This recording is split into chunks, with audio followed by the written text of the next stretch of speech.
My friends and I were trick-or-treating a few years ago when we were 13 to 14 years old. This was our second year going without any of our parents coming with us, so we were pretty excited to run around the neighborhood collecting candy and just having a good time. Something we'd do every year before Halloween was plan out our trick-or-treating route so that we could go to all the biggest houses in hopes to get full-sized candy bars. Earlier this year, a whole street of newly built luxury homes were finally finished and people had moved in, so we decided to start there and then make our way around to the other neighborhoods afterwards. This new street of houses wasn't too far from my place, so we all met at my house on Halloween evening. Then we headed out to begin trick-or-treating. We stopped at a few houses on the way just for some extra candy, and then turned down the sidewalk that led to the new streets. To our surprise, we didn't see any other kids walking around here. We figured we were the first ones, and we got really excited and ran over to the first house. A kind older man opened the door and gave us each a full-sized Hershey's chocolate bar. Once we were out of the driveway, we all got super excited as we were already off to a good start. But as we rang the next doorbell, nobody answered, and neither did the next house or the one after that. One thing about this street was that each house had a really big yard, so the walk between them would take almost 2 to 3 minutes. After about 10 houses not answering, we were starting to feel like we were wasting our Halloween here and not getting anything. We could see the next house though, and it was the biggest one on the street as far as we could see, so we agreed to try there first. This house had a really long driveway and led to an even larger circle driveway. As we were walking up, I saw a woman looking at us from the small window right next to the door, but as soon as I made eye contact with her, she quickly backed away. I figured she was just waiting for trick-or-treaters, and I was just glad to see that someone was home and hopefully had some candy for us. We got up onto the porch and I rang the doorbell. Almost immediately, a woman opens the door, and standing behind her was another older woman, the same one that I'd seen in the window. They both smile as we say trick-or-treat. Then she opens the door wider, revealing a huge round table set up inside of their large entrance room. On the table was pretty much every kind of candy you could find at a store.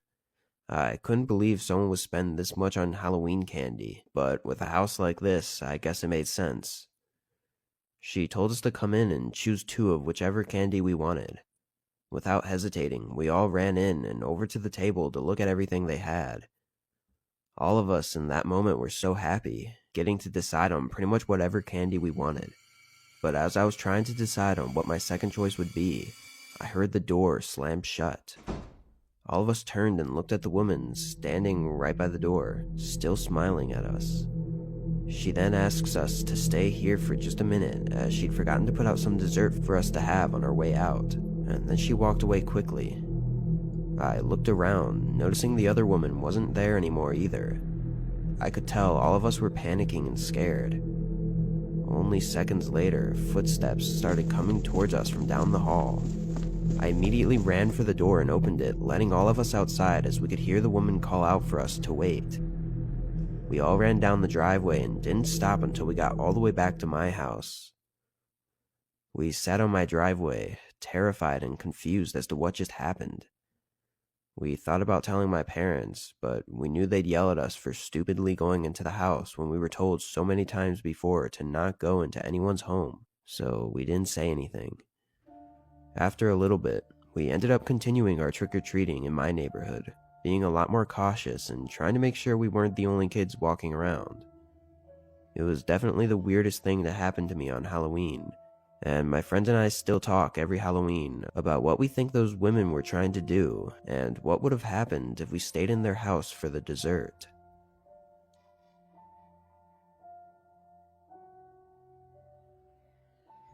Last year was the first time that I'd ever lived completely alone in a house, as I had just rented a small place in a new neighborhood that was closer to my work. I moved in early October, but it seemed like most of the neighbors kept to themselves, so I did as well. But everything was pretty normal otherwise for the first few weeks. Anyways, it was Halloween now, and I noticed only a couple houses actually had decorations up.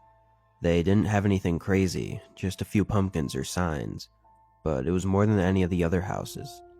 I decided to put up a small trick-or-treat sign on my door, and I bought a small bag of candies to hand out. Where I used to live, I'd buy 3 or 4 big bags, but I didn't get the feeling that these people really celebrated Halloween here, so I figured 1 bag would be enough. The afternoon came, and I got a few small groups of kids, but that was pretty much it. I was a little bit disappointed, as I always found Halloween to be enjoyable, even if I was just the one handing out treats at my house. Anyways, it started getting late, around 10 p.m., so I put the bag of candy in my pantry and sat on the couch to watch a scary movie to end the night on. I think I was halfway through the movie before I heard the doorbell ring. A little bit confused and annoyed, I got up and looked out the peephole to see who was there. I saw what looked like a small boy, maybe 10 or 11, standing at the door in a homemade costume. It didn't look like anything specific, just black cloth with red accents and a black mask. I opened the door, and he said trick or treat. By now, it was almost 11, so I was a little worried that he was alone walking door to door. I smiled and told him to wait a minute while I get him some of the candy that I'd put away. I went back to my pantry and grabbed a big handful, and then brought them back to the door and dropped them in the boy's pillowcase. Then I looked around behind him to see if his parents were on the sidewalk or maybe a group of friends, but I didn't see anyone. He turned around and started walking away, but I stayed in the doorway for a few seconds just to make sure he was okay. But again, I didn't see anything or anyone, so I closed the door and went back to the couch. A couple more minutes went by before the doorbell rang again. This time, I went to the pantry first and got the bag of candy, and then headed for the door. When I opened it, I was surprised to see the same kid standing there, but without a pillowcase or a bag this time. Concerned, I asked him if he was okay, to which he didn't reply. I looked around behind him again, but this time I noticed someone standing in my neighbor's driveway across the street, watching us. It looked like a full-grown man, but he was wearing a similar costume to the kids. "Is that your dad over there?" I asked nicely. The kid waited a second, and then said yes. Then I asked him why he came back to my house, to which the boy responded asking for more candy. I was even more confused by this, because he didn't have his pillowcase. But I held out my bag of candy for him to take out of, but the boy looked almost annoyed for some reason, then reluctantly reaches in and grabs a single piece before running off. That whole interaction creeped me out a bit, so I made sure to lock my door, and then I went back and finished the movie. It was pretty late at this point, so I decided to get ready for bed. I got up from the couch and began walking over to the stairs, but out of the corner of my eye, I saw a light flash from outside one of my windows. I nervously went over and looked outside, and then realized that it was the motion sensor lights that were by my garage.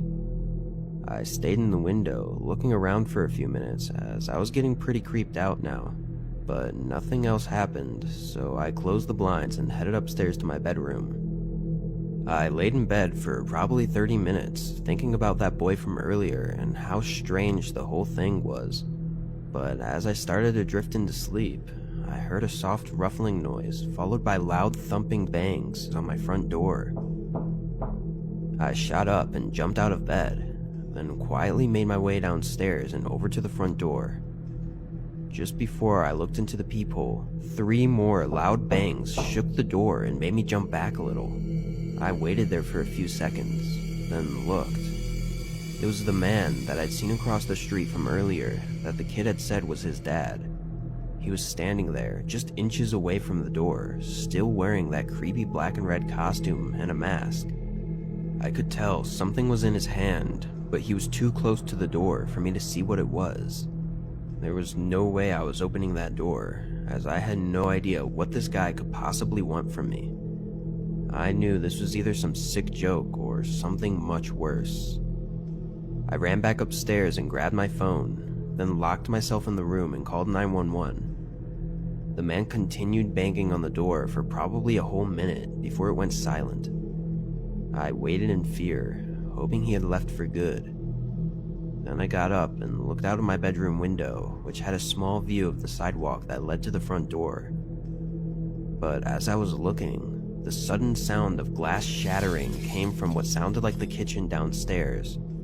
I was completely terrified at this point, with no way to defend myself if they came upstairs. Thankfully, just moments later, I could hear police sirens down the road, followed by footsteps rushing outside from downstairs.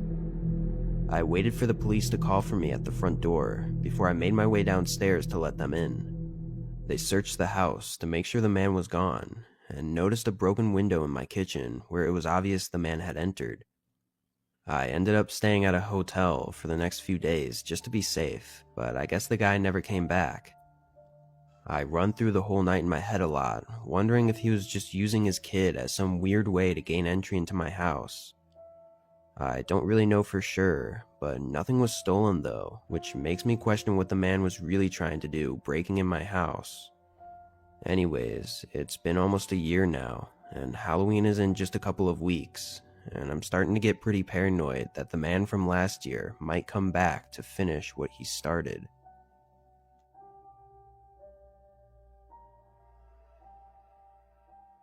When I was a kid, I lived with my parents in a small neighborhood. Halloween was never really a big thing as far as trick-or-treating and stuff, so we'd always do something else. One thing my dad and I always loved doing on Halloween was exploring creepy or abandoned places together. It's funny, I would never do this kind of thing alone or even with friends, but with him I felt safe and I was never scared of what we might find, at least up until this day. After driving around for a while, we found a worn-down barn. This thing had to be vacant for years. The siding was half gone and the roof was caved in. If it wasn't for the little slivers of paint here and there, you would have never known it was red. We maneuvered around broken glass and slabs of wood, finding left-behind tools and garbage, and then I saw it. A cute little scarecrow perched up on the side of the barn. I pointed to it, and my dad led the way. But the closer we got, the worse it started to smell. Poor guy, I heard my dad say as I looked down. There was a big wild raccoon laying motionless not too far from the scarecrow's feet. "What do you think killed it?" I asked. He examined it for a bit as I looked back up towards the figure, but then I froze. It was staring right at me. I could have sworn it was looking straight off into the distance before, but now its eyes have shifted onto me, still smiling and sitting upright, but just the eyes had moved. "Dad?" He didn't respond. I looked over at him, and he pointed at the raccoon with a more disgusted look this time. Then I saw what he was looking at. All of its insides were missing, and usually there would be a big mess or something, but the strange part about this was that it was hardly noticeable unless you looked closely. I didn't want to, but I looked up at the scarecrow once more. My stomach sank as I realized it was still staring at me, but its eyebrows that were once raised were now furrowed, and its smile was gone. Then I started to notice the scattered bloodstains seeping through its raggedy clothes. I felt a sickness come over me, and I got really dizzy, until my dad put his hand on my shoulder. "Probably just a coyote," he said, then started leading the way out. His words made me feel better, but I wasn't too sure if I believed it. As we walked away, I looked back at the scarecrow, and it was just how we found it, looking off into the distance and smiling, with its eyebrows high. I never told my dad, as I wasn't quite sure if what I saw was real or not, and I didn't want him to worry that I was seeing things and not take me on adventures anymore. I still had no idea what I was seeing, or if it was even real at all. But what creeps me out the most was that my dad went back a few days later to sketch the barn with my brother, and when he came back he showed me the pictures, but on them was no scarecrow.